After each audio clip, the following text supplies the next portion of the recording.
Hello বন্ধুরা, দেখো আজকের মেনুতে আছে পাঁঠার মাংস। এই যে কড়াইয়ের হচ্ছে পাঁঠার মাংস। তারপরে আছে এখানে কি আছে বলতো, মাছে এই যে মাছ বানানো হয়েছে। আর আছে এখানে ঘন্ট, এটা ছোট মাছ দিয়ে চচ্চড়ি। আর এখানে মাছ ভাজা তুলে রাখা হয়েছে এক্সট্রা। তারপরে আছে টক, তারপরে আছে মুগ ডাল, মাছের মাথা দিয়ে মুগ ডাল করা হয়েছে।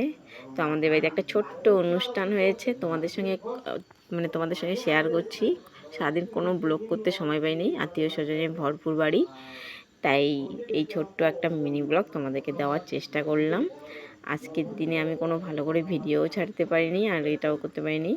আমার এই যেটা আমরাই রান্না করতেছি, যেহেতু কোনো আমি সারাদিন ভিডিও দিইনি, তাই এই ছোট্ট মিনি ব্লগটা তোমাদের জন্য। তো ভালো লাগলে একটা অবশ্যই লাইক করে দিবা, আর পাশে থাকবা তোমরা। বাই।